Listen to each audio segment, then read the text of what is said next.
আসসালামু আলাইকুম প্রিয় দর্শক, অন্য মঞ্চের আলাপচারিতায় আপনাদের সকলকে আমন্ত্রণ জানাচ্ছি। ব্যানার এবং হেডলাইনে আমি যেটা বলেছি যে সাবের হোসেন চৌধুরীর সাথে সার্জিও গোরের আজকে মানে আপনারা এই মুহূর্তে যখন শুনছেন গতকাল শনিবার বা শুক্রবার রাতে বা শনিবার ভোরে হয়তো একটা বৈঠক হয়েছে বলে বিভিন্ন ইউটিউব চ্যানেলে শোনা যাচ্ছে, বিভিন্ন জায়গায় শোনা যাচ্ছে। সেই বিষয়টা আসলে সত্য কি মিথ্যা সেইটা নিয়েই আপনাদের সাথে একটু কথা বলবো। আর সে বিষয়টা নিয়ে কথা বলার আগে আপনাদেরকে দুই একটা বিষয় বলি, হয়তো আপনারা এতক্ষণ সকলেই জানেন।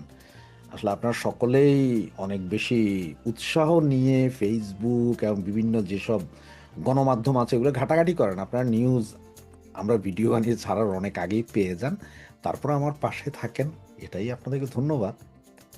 তারপরে জানেন যে সার্জিওগোর আসার পরে বিভিন্নজন বিভিন্ন কথা বলছে। অনেকে বলছে যে আপনার আমাদের পররাষ্ট্র যে মন্ত্রী আছে ওনার সাথে খুব উচ্চস্বরে কথা বলেছে। জানি না ওখানে কেউ টিভি ক্যামেরা নিয়ে দাঁড়িয়ে থেকে দেখেছে কিনা যে উচ্চস্বরে কথা বলেছে।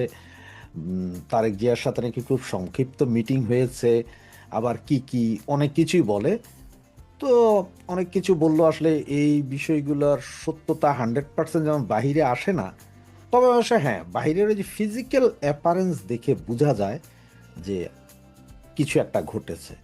যেমন আপনার আমাদের খলিল সাহেবকে যখন জিজ্ঞেস করলো সাংবাদিকরা যে আওয়ামী লীগ নিয়ে কথা হয়েছে কি না, ভারত নিয়ে কথা হয়েছে কি না, আমাদের এখানকার নিরাপত্তা নিয়ে কথা হয়েছে না, জিও পলিটিক্স, তো উনি সবগুলোতে বলছেন না না না।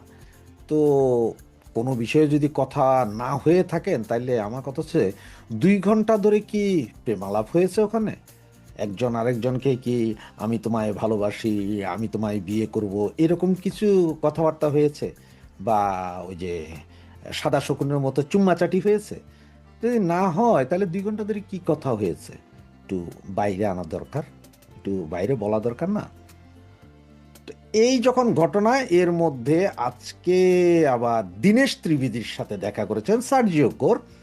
যেহেতু ওনারা আগে থেকেই একরকম, এটা বন্ধু বলতে আবার আমাদের মতো বন্ধু না যে গলায় হাত দিয়ে হাঁটলাম ও দোস্ত চলো চলো চলো এরকম না।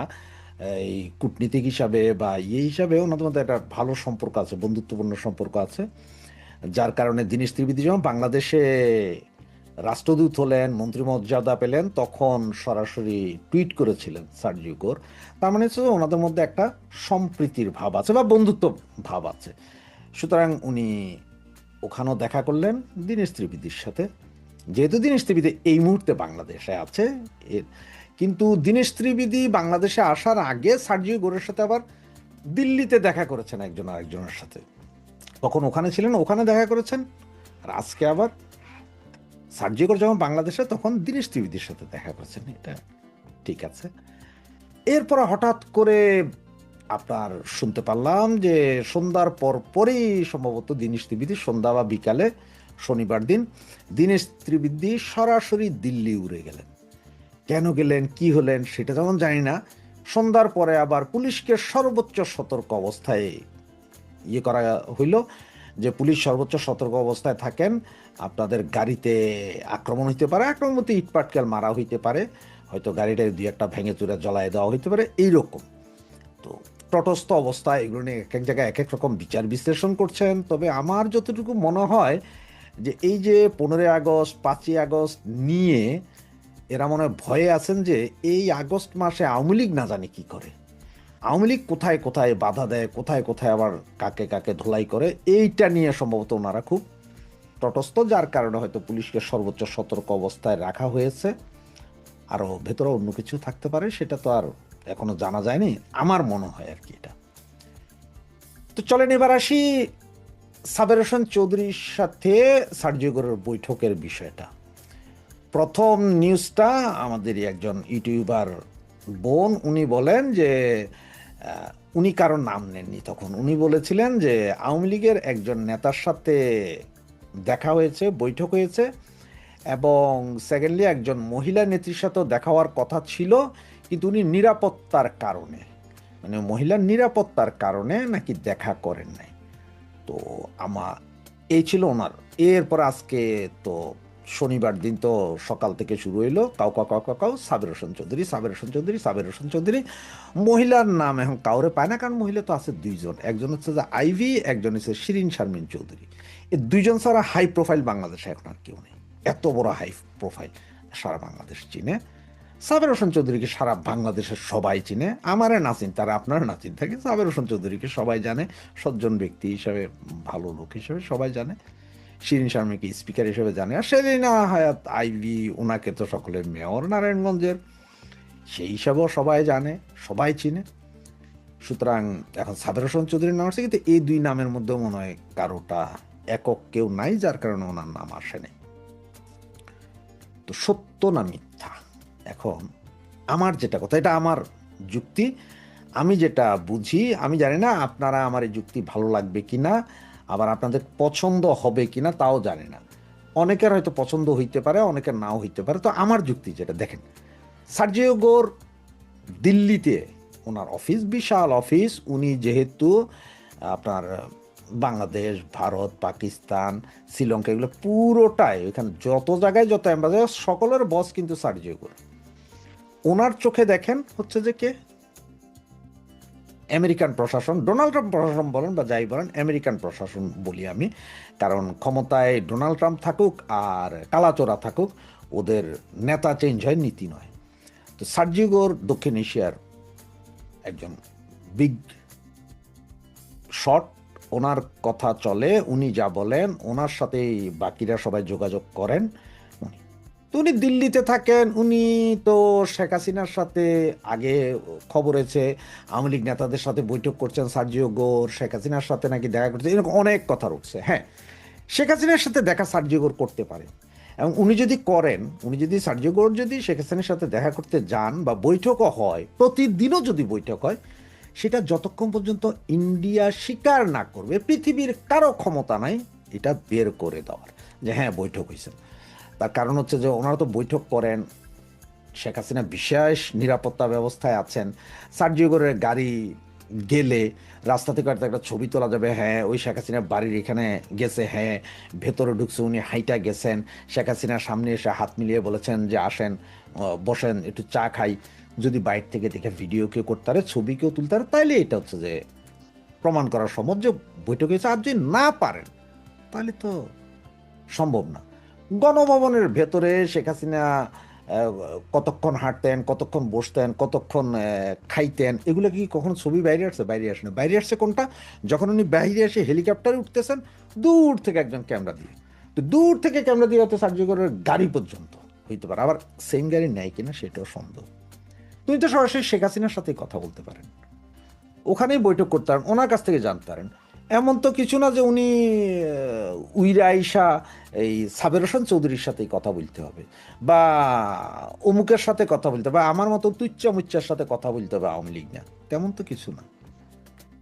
আমার যুক্তি যেটা, যেখানে ওনার শেখ হাসিনার সাথে, আমাদের নেত্রীর সাথে কথা বলার অ্যাক্সেস আছে, যেখানে শেখ হাসিনার সাথে সরাসরি কথা বলতে পারেন, ফোনে কথা বলতে পারেন, আপনার ইয়ে দিয়ে কথা বলতে, অনলাইনে কথা বলতে, জুম মিটিং করে কথা বলতেন, সেখানে সাবের হোসেন চৌধুরীর সাথে উনি আইসা, আমেরিকা থেকে উড়ে আইসা উনি সাবের হোসেন চৌধুরীর সাথে কথা বলবেন, গোপন জায়গায় কথা বলেছেন।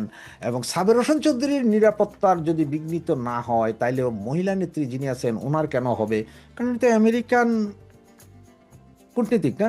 উনি যদি সরকারের বলে যে অমুকের আনো, এমন ভাবে আনো যে এসএসএফটা গোটা সেনাবাহিনী দিয়ে প্রটোকল দিয়ে আনতে হবে, তাও তো তার কথা হইতে পারে। এখন এই যখন অবস্থা, এবং আপনি একটু চিন্তা করেন যে আপনি নিজে যখন নেত্রীর সাথে কথা বলতে পারবেন, তখন কি আপনি এই লোকাল নেতা, এই লোকাল টন্নি, লোকাল এমপিদের কোনো দরকার আছে? কারো 5-8টার দরকার আছে? কারণ আপনার কাছে নাম্বার আছে, আপনি সরাসরি ফোন দিলেন, আপা এই, ঠিক না? আর নেত্রী সারা বাংলাদেশের তৃণমূলের সবার সাথে কথা বলতেছে। একটা ছেলে জেলে গেলে সেকেন্ডের ভিতরে ফোন চলে আসছে পরিবারের কাছে, ওই ছেলের কাছে। সেখানে সার্জিও গোরের সাথে কি নেত্রী কি সরাসরি কথা বলতে পারেন না? মোবাইলের যুগ, ইন্টারনেটের যুগ, হইতে পারে, কিন্তু কেউ কি জানেন? বা ভারতের পররাষ্ট্রমন্ত্রী, স্বরাষ্ট্রমন্ত্রী, অমুক মন্ত্রী, এরাও যে দিনে 4 বার বৈঠক করেন না, তারও কি কোনো গ্যারান্টি কেউ দিতে পারবেন যে করেন না?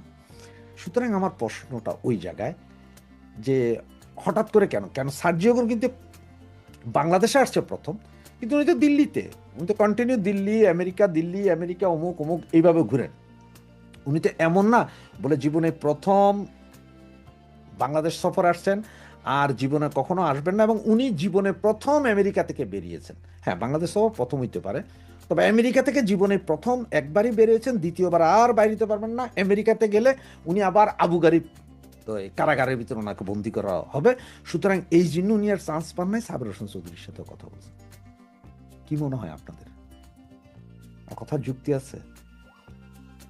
কথায় কি যুক্তি আছে যে যিনি সরাসরি অ্যাক্সেস নেত্রীর সাথে আছে, ওনার কি দরকার সাবের হোসেন চৌধুরী? নাকি এখানে আবার সেই খেলাটা চলছে যেটা গত 2 বছর আগে, মানে ইলেকশনের আগে একবার খেলা চলছিল সাবের হোসেন চৌধুরীর সাথে অমুকের কথা তমুকের কথা অমুকে, হ্যাঁ 3জন ইউরোপিয়ান রাষ্ট্রদূত দেখা করেছিলেন। এরপরে আরো অনেক কিছু, ধরেন ইউরোপিয়ান রাষ্ট্রদূত যারা বাংলাদেশে আছে তারা ভারতে যায় নেত্রীর সাথে দেখা করতে পারবে না, তারা ভারতে যায় তাদের এম্বাসিতে যাইতে পারবে, অন্য কোনো এম্বাসিতে যাইতে পারবে না, এটা হচ্ছে অন্য জিনিস। সুতরাং তারা হয়তো সাবের হোসেন চৌধুরীর সাথে দেখা করেছেন, কথা হয়েছে, সেটা হচ্ছে ভিন্ন কথা, সেখানে। আর সার্জিও গোর, আচ্ছা ভাই একটা কথা বলেন তো, এই সার্জিও গোর কার কার সাথে বৈঠক হয়েছে, কি কি কথা, সব তো টুইট করে দিছে। তো সাবের হোসেন চৌধুরীর সাথে কথা হয়েছে, এটাও তো উনি টুইট করতে পারতেন, নাকি উনিও এনসিপির ভয় পাইছেন যে এনসিপির এরা এসে আবার ওনারা মারবে কিনা, এটা ভয় পাইছে? ভয় পাওয়ার মানুষ এটা কি ভয় পাওয়ার মানুষ? এত খুল্লাম খুল্লা করে যা করে, খুল্লাম খুল্লা। আর এ যদি কথা বলতে চায় তাহলে কি তারেক ভাই আটকাইতে পারবো যে এই কথা কেন না? এটা আমার দেশে বৈশা আরেক দেশের রাষ্ট্রদূতের সাথে যায় বৈঠক করে বলেছে, এইখানেই তারেক ভাইয়া কিছু কইতে পারেন না, আর এখানে আরেকজনের সাথে কথা বলতে কোনো সমস্যা নেই। সুতরাং আমার যেটা মনে হয় এখানে মনে হয় আবার সে একই খেলা চলতেছে। যখনই দল একটু গুছাই আসতেছে, যখনই মনে হচ্ছে যে নেত্রী বলে দিচ্ছেন যে আমি ডিসেম্বরের ভিতরে আসবো, যখনই দলটা একটু গুছাই উঠতেছে, কিছুটা ঐক্যের কাছাকাছি আসতেছে, তখনই সম্ভবত আবারও সেই কুচুকরি মহল তারা আইসা এখানে ভিতরে আবার একটা পেশ কি করতেছে, সাবের হোসেনের সাথে মনে হয় কথা হয়েছে অমুকের সাথে, মানে আপনার আমার ভিতরে সন্দেহ ঢুকাই দিচ্ছে এটা কি দল ভাঙার চেষ্টা নাকি এটা দল গড়ার চেষ্টা, কি কারণ না কারণ, মানে আমরা এদিকে ব্যস্ত থাকি, ওই কুচুকরি মহল তাদের কাজ। কারণ হচ্ছে এই কথাগুলো এগুলো ছড়াই আমাদের দল থেকে, আমাদের দলের যে ক্রিমিনালগুলো এখনো বাইচে আছে, যেসব ক্রিমিনালের কারণে আজকে এই দলের এই অবস্থা, যেসব ক্রিমিনালের কারণে আজকে আমার নেত্রীর এই অবস্থা, এই ক্রিমিনালগুলাই। এখন আমার মতামত এটা, আপনার মতামত কি কমেন্টসে জানান, আপনার মতামত কি আপনি নিজের ফেসবুকে লিখুন এবং আপনি জানান, আমিও জানতে চাই যে আপনাদের মতামত কি আমার সাথে মিলে কিনা। আর এই ভিডিওটা আপনারা শুধু আপনাদের কাছে নয়, বন্ধু বান্ধব পাড়া প্রতিবেশী আত্মীয় স্বজনের কাছে পৌঁছান, তারাও যাতে তাদের মতামত দেয়। সকলের মতামত জানলে আমার জন্য সুবিধা হবে যে আমার যুক্তি বা আমার চিন্তার সাথে আসলে বাংলাদেশের আমাদের ভাই বোনদের চিন্তা কতটুকু মিলে বা কতটুকু আমরা আসলে বুঝতে পারি। তো সে পর্যন্ত অপেক্ষায় রইলাম আপনাদের কমেন্টসের। জয় বাংলা, জয় বঙ্গবন্ধু। একটা প্রশ্ন দেখা দিয়েছে যে সার্জিও গরের সাথে বৈঠক করেই কেন ভারতের হাইকমিশনার দীনেশ ত্রিবেদী দিল্লি গেলেন। এই প্রশ্নের উত্তর সহ প্রধানমন্ত্রী তারেক রহমানের কূটনৈতিক জার্নি যে ক্রমশ জটিল এবং সহজ জিনিসও যে তার সরকারের জন্য অত্যন্ত জটিল হয়ে দেখা দিয়েছে, সেই জিনিসটা একটু আলোচনা করব। ত্রিবেদী সাহেবের দিল্লি যাওয়াটা প্রেসিডেন্ট ডোনাল্ড ট্রাম্পের স্পেশাল এনভয় সার্জিও গরের সাথে বৈঠকের সাথে যেমন সম্পৃক্ত, তেমন সম্পৃক্ত কিন্তু প্রধানমন্ত্রী পররাষ্ট্রমন্ত্রী ডক্টর খলিলের সাথে তার যে বৈঠক হলো সেটা নিয়ে। বৈঠকটা হয়েছে আসলে অস্বাভাবিক রকম দেরিতে। ত্রিবেদী সাহেব ঢাকায় এসে 25 দিন পরে, 25 না মানে 2-2.5 সপ্তাহের মধ্যে কিন্তু রাষ্ট্রপতির সাথে তিনি দেখা করে পরিচয়পত্র পেশ করেছেন। ঠিক একটা আদর্শিক অবস্থান হলে অর্থাৎ দুটি প্রতিবেশী দেশের সাথে যদি একটা স্বাভাবিক সম্পর্ক থাকে বা বন্ধুত্বপূর্ণ সম্পর্ক থাকে, পররাষ্ট্রমন্ত্রীর সাথে কিন্তু ত্রিবেদী সাহেবের বৈঠক হওয়ার কথা ছিল উইদিন উইক, এক সপ্তাহের মধ্যে, কিন্তু সেটা হয়েছে প্রায় 1 মাস 5 দিন পরে বা আরো একটু পরে, দিনগুলোর হিসাব নাই, এর আগের কোনো একটা ভিডিওতে দিয়েছিলাম। এই যে একটা অস্বাভাবিক দেরি, এটা কিন্তু তারেক রহমান বলুন, খলিলুর রহমান, ইনাদের কূটনৈতিক অপরিপক্কতার শামিল।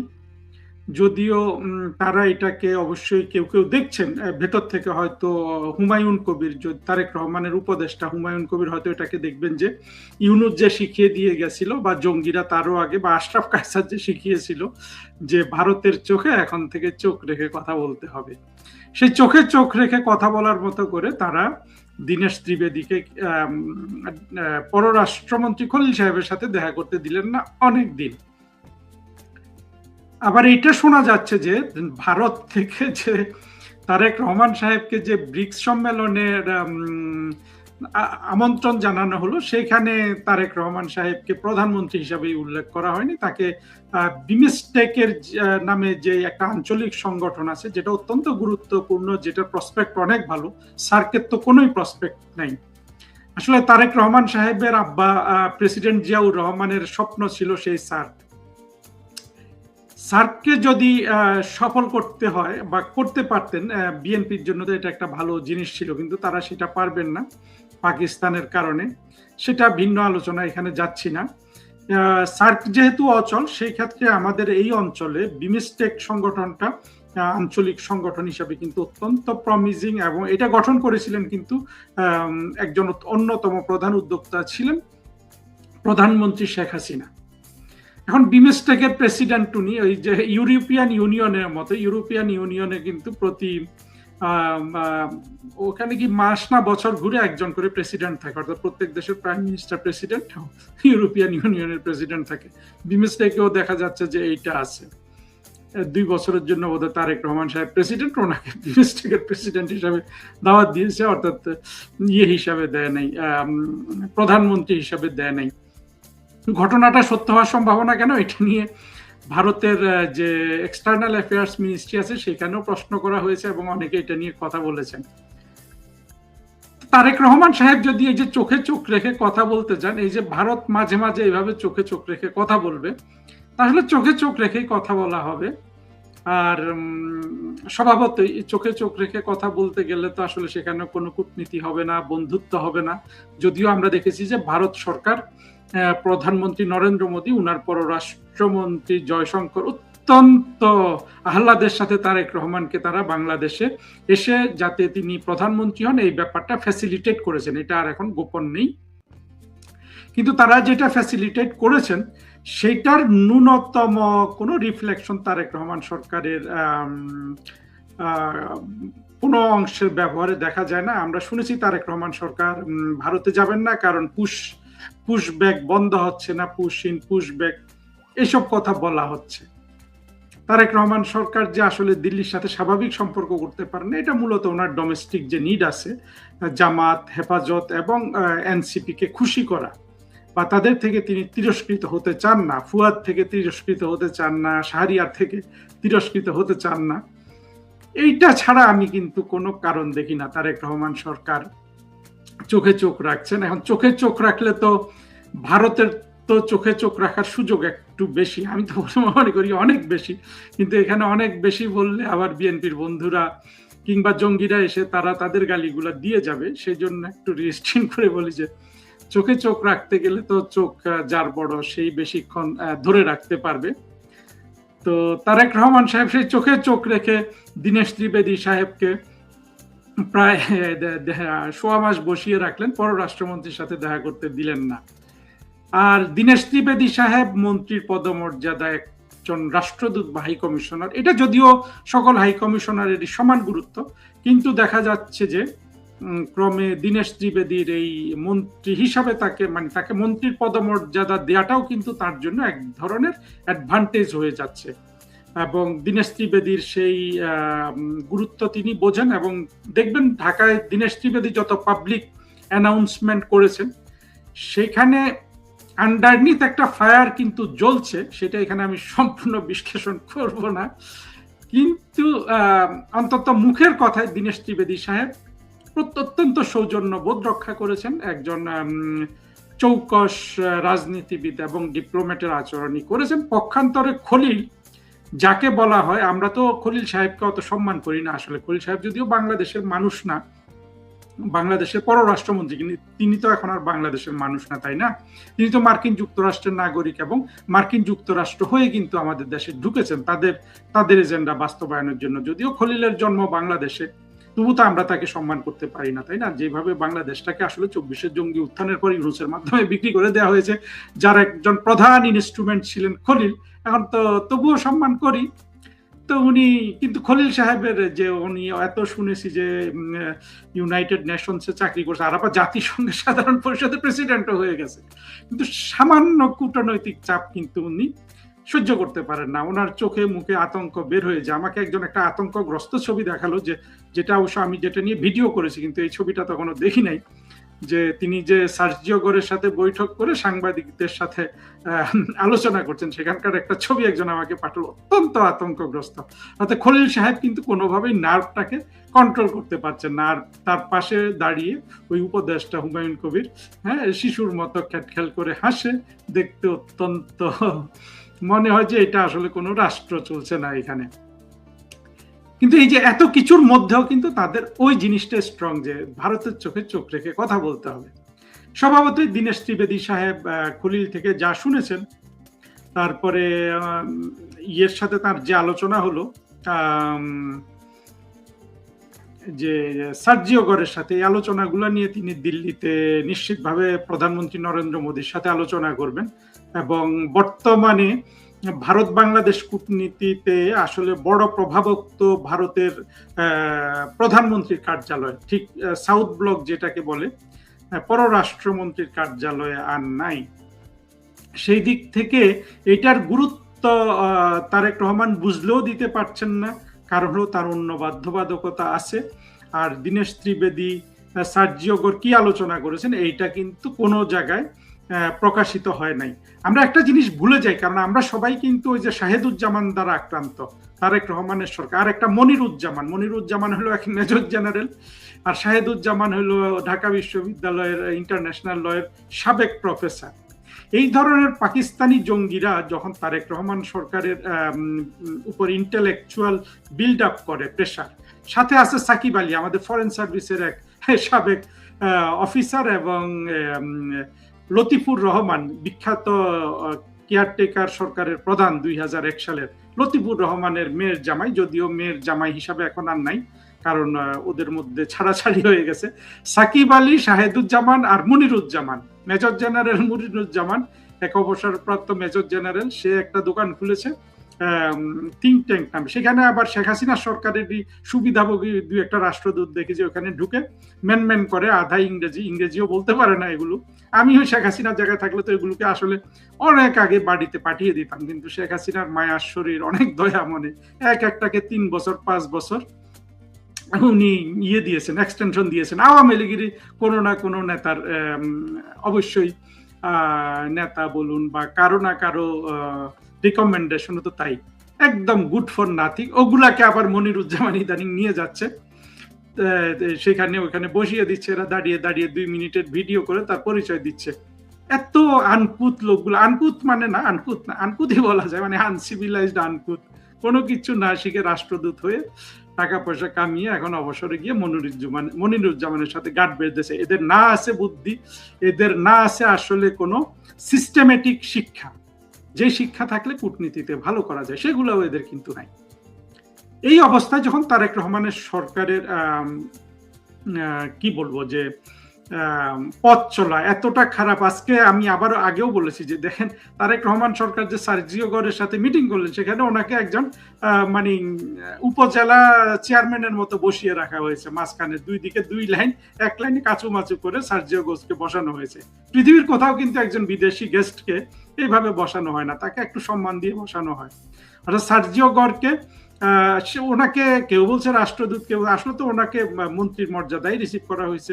প্রেসিডেন্ট ডোনাল্ড ট্রাম্পের সাথে ওনার যে সখ্য, যা ওনার গুরুত্ব, সেখান থেকে তো মন্ত্রীর নিচে তো তাকে নামানো যায় না। কিন্তু মন্ত্রী না হলেও, শুধু একজন রাষ্ট্রদূত হলেও, কারণ অনেক রাষ্ট্রদূত কিন্তু বাইরে থাকে, যেমন ঢাকায় তাদের অফিস নেই, এগুলোকে বলে কনকারেন্টলি অ্যাক্রিডিটেড, অর্থাৎ সমাবর্তন দায় একই সাথে আর কি দায়িত্ব পালন করছে। তারাও যদি আসে ঢাকায়, তারেক রহমানের উচিত না এইভাবে একজন লর্ডের মতো আলাদা, মানে কোভিডের সময় বসলে না হয় কথা ছিল যে এরকম দূরে, সেটা অর্থাৎ এত ছোট একটা জিনিস দেখারও কিন্তু তারেক রহমানের কেউ নাই। সত্যি সত্যি বাংলাদেশটা যে 2024-এ ধ্বংস হয়ে একটা নতুন বাংলাদেশ হয়ে গেছে, এটা কিন্তু তার প্রমাণ। এটাকে আপনারা গুরুত্ব সহকারে বিবেচনা করবেন। অথচ দেখেন, তারেক রহমানের আব্বা একজন প্রেসিডেন্ট, তারেক রহমানের আম্মা একজন প্রধানমন্ত্রী, তাদের আমলে তো বাংলাদেশের এই দুরবস্থা ছিল না। তারেক রহমান আজকে এমন ভাবে তিনি আসন গ্রহণ করতেছেন একটা গুরুত্বপূর্ণ বৈঠকে, যেখানে তাকে মনে হচ্ছে সিরিয়ার একজন রেবেল লিডার কিংবা আফগানিস্তানের রেবেল লিডার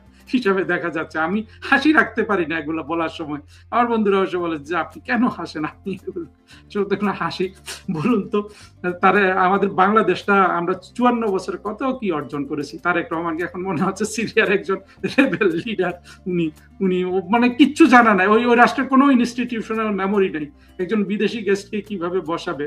আবার অনেকে বলছে যে তারেক রহমান এখানে ওনার কর্তৃত্ব দেখাচ্ছে। কর্তৃত্ব দেখালে তো সার্জিও গোরকে নিয়ে এত হইচই হতো না, আমরা জানতামও না সার্জিও গোর কোন দিক দিয়ে এসছে, কোন দিক দিয়ে গেছে। না, সরকারের তরফ থেকে অবশ্য গোপনীয়তার চেষ্টা করতে হয়েছে, কিন্তু এই এখনকার ইন্টারনেটের যুগে তো গোপনীয়তা রক্ষা করা যায় না। তবে হ্যাঁ, রক্ষা করা যায়। শেখ হাসিনার সময় কত গড় এসছে গেছে, এইসব নিয়ে কোনো কথা কিন্তু হয় নাই।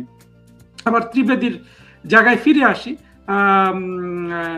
হাই কমিশনার দীনেশ ত্রিবেদী নিশ্চিতভাবে তাকে যে তার ভারতের চোখে চোখ রাখতে না পেরে যে তার চোখে বরাবর খালি চোখ রেখে যাচ্ছে খলিল, আর ও তো চোখ গড়িয়ে থাকে, মানে চোখে চোখ রাখার কথা শুনলে খলিল সাহেব অবশ্য অত অভদ্র হবে না। আর ওই যে হুমায়ুন কবিরকে তো সে চোখ গড়িয়ে দিবে, মানে বাচ্চাকে যেভাবে ভয় দেখায় ওই রকম করার সম্ভাবনা আছে। দীনেশ ত্রিবেদী সাহেব তো মানে পরিস্থিতিটা বুঝতে পারছেন, হয়তো উনিও মিটিমিটি হাসেন আড়ালে, কিন্তু রাষ্ট্রাচার বলতে কিছু নাই, ভব্যতা সভ্যতা বলতে কিছু নাই, কোনো ধরনের ছোটখাটো জিনিস কিন্তু এরা ব্যবস্থা করতে পারে না। তো দীনেশ ত্রিবেদী সাহেব দিল্লিতে গিয়ে নিশ্চিতভাবে এই জিনিসগুলো বলবেন। উনি আর মোদী সাহেব হয়তো হাসাহাসি করবেন তারেক রহমান সরকার, খলিল সাহেব, এদেরকে নিয়ে। এবং সাথে সাথে এটাও ঠিক যে ভারত যেই আশা ভরসা করে তারেক রহমানকে এনেছিলেন যে অন্তত ভারত একটু শান্তিতে থাকতে পারবে, কারণ এক পাকিস্তানকে নিয়ে ভারতের যে দুরবস্থা, বাংলাদেশে তো শেখ হাসিনার সরকার থাকলে এই দুরবস্থাটা হয় না। তাদের বাংলাদেশের মাটিতে সন্ত্রাসীদেরকেও বন্ধ করা হয়, ভারতের কোনো বিচ্ছিন্নতাবাদী সংগঠনকে সেখানে জায়গা দেওয়া হয় না। এখন তারেক রহমান অতটুকু করবেন কিনা, এই নিশ্চয়তা যে ওনারা পাচ্ছেন না, সেগুলো নিয়ে কথা বলবেন আর কি দীনেশ ত্রিবেদী আর নরেন্দ্র মোদী সাহেব।